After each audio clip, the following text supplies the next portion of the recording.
Hello everyone.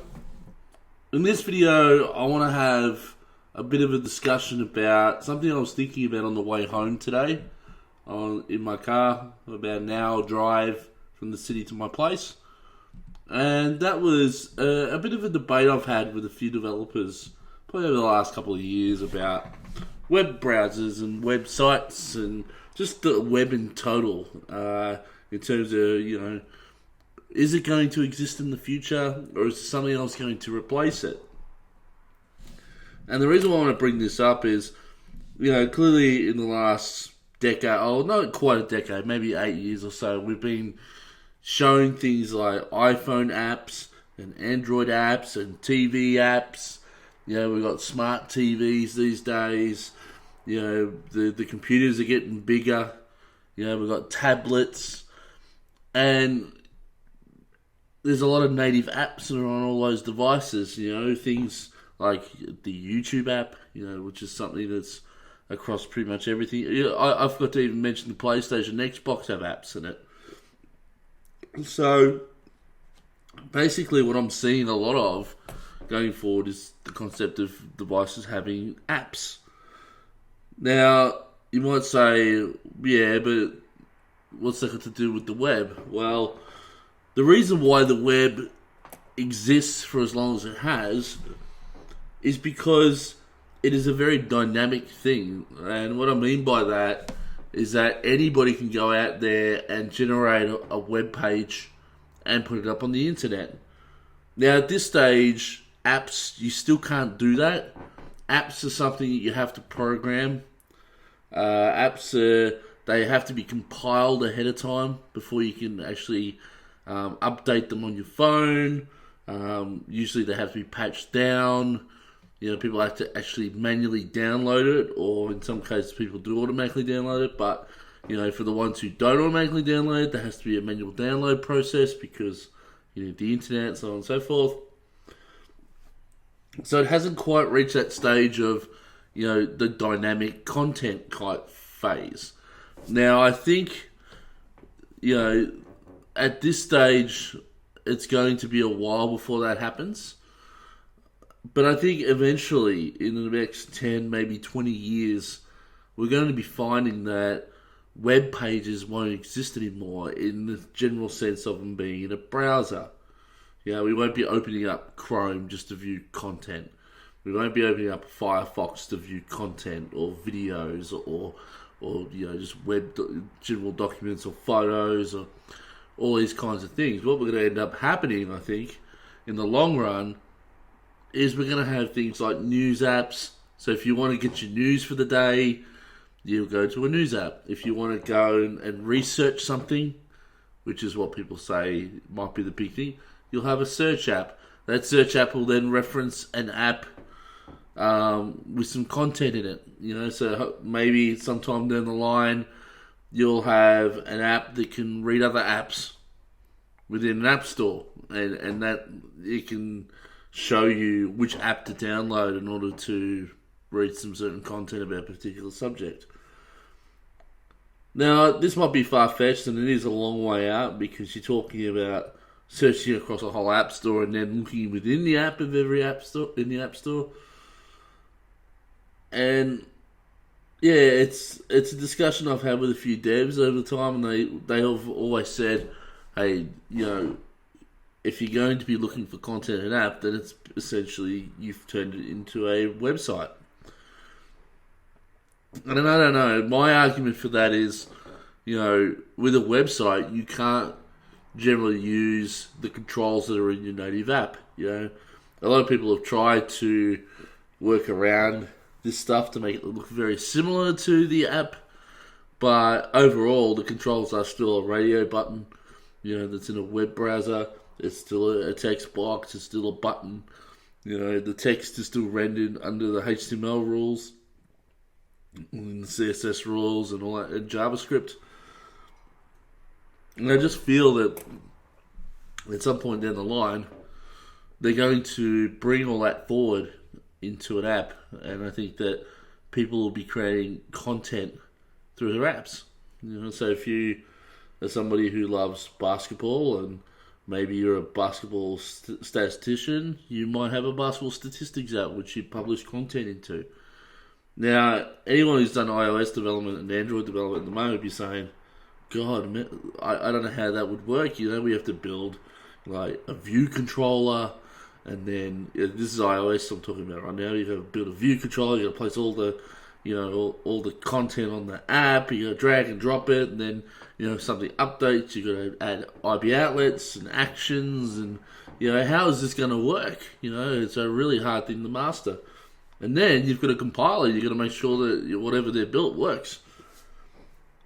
Well, very similar to HTML5, I think there will be a situation where people will no longer fully compile their applications. They will basically be cut down into a modular application. So what I mean by that is that each screen will be almost a program of its own, and it'll be isolated from the rest of the screens in the app. So if that app or that screen, happens to fail, the whole app won't crash. So if it tries to compile that screen and it can't do it for whatever reason, somebody's made a mistake, then it won't ruin the rest of the app. All it'll do is say, hey, look, can't load this, there's an error. Very similar to how browsers work now. Like, you go to a web page, and if there's an error, it'll tell you that. It'll just say, we could upload this page, there's been an error. It'll show some error message or whatever. I think it'll be very similar to that. We'll be looking at generating, custom error screens for your app. So whenever there's been an error in your app, you'll get an error screen. So, and that'll be done. That'll be statically created potentially by the creator of the app, but then when you'll have like a publishing mechanism where somebody who's out here in the big wide world can write some content and it just flows straight into the app. That kind of thing. I don't know. It's just something I've given some thought to. Now, for that to work, obviously a lot of languages will have to take into consideration dynamic compilation of not just their core library, but even like their components. Because if this is going to work, you've got to look at it at a component level. So each component will be compiled separately. I don't know. I thought I'd just dump my brain in this one out into a video and and see if anyone thought something similar to me. I mean, it is a bit out there. I realise that, because a lot of people go, web browsers are so successful. Well, they are, but I just think that eventually people aren't going to want to go over to their computer or into their mobile phone, go to an app that does search, and you're going to want more specific apps to be able to do certain things. And if you want to look up stuff to do with basketball, you go to a basketball app. At this stage, that's not the case. But in 20 years, even if we want to take it into another reality, a virtual reality maybe type scenario, is it going to be? Are we going to have like a Chrome in there? Who knows? I don't know. It's a hard one. I can see why people argue the opposite, in the sense of well, if we're going to create dynamic content, why don't we just stick with websites? But I just feel that with the competitive nature of each browser renderer, it's probably made HTML5 and CSS and all that a little bit more complicated than it needed to be. If you're just looking at an apps or a device-specific rendering, and you had people focusing more on rendering a specific device rather than trying to render cross-device, no one, it creates more jobs, because you got people who can work, in one will work in iOS, another one will work in Android and Windows Phone and any other kind of device that comes out. Another one will work on TV devices. Even smart TVs, they'll start creating apps for. Like, my smart TV today has apps on it. It has Netflix, it has YouTube, it has other channel-based apps. My smart TV does that. Now, so all our devices are getting more apps all the time. So I just think that they're going to look in that direction a lot more. And even the way that we serve content these days, we're serving it from cloud infrastructure. So a lot of data is being transferred backwards and forwards, which means, things are like the amount of data being sent across the internet is getting smaller. Because you take the fact that JSON, that's still around. Eventually somebody's going to come up with a format that's even more efficient than JSON. That's not binary, something else. Or even potentially it could be binary, and it's binary that every system understands. It's like an intermediate language. Every app understands this intermediate language. It's like a standard, just similar to HTML5, except that it's written much more efficiently. It's not human readable like HTML5 is. But when you code it, it will be human readable. So it's just an interesting topic. I thought I'd just spit out, but I don't expect anyone to think how I think. But I think that's kind of the reason why I'm moving more away from web development. Like, I do it for a living. At the moment, I do web development. I do work on applications that in the web. Whether it be back end or even some automation stuff or front end, whatever it is, it's still web driven. But I think I'm looking more to go towards the app thing in the future, more looking at apps, building apps rather than worrying about building websites and CMSs and that kind of stuff.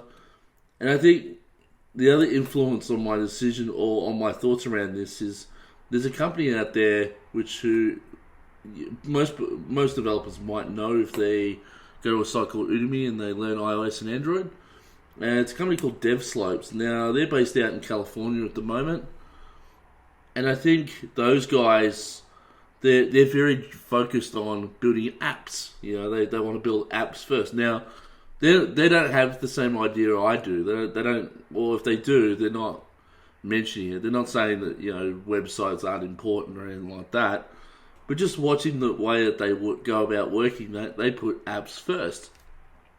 And I honestly think it's going to be a really good idea for them to do that.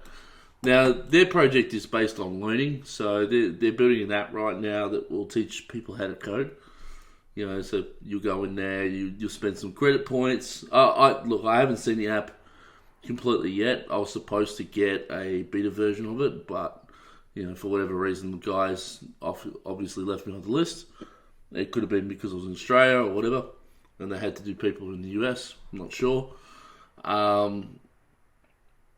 But I think that they're going in the right direction, and I'd love to be a part of that team, even though they don't really know this. I've never actually mentioned it to them, even though I've been to a few of their online meetings, and they do stream a lot of their Google Hangouts a lot on YouTube. So if you want to look them up, DevSlopes, they're a very good company.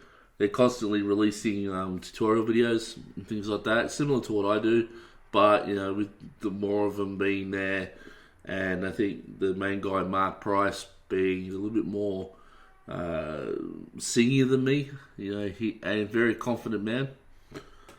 I think that it's something you should all look at. But going back to my thoughts, that's kind of what's inspired me to think more app than web these days. But 20 years in time, I don't know if we'll have web development anymore. We may, it may always exist, but I don't know. We'll see. We'll see if I'm right, but who knows, eh?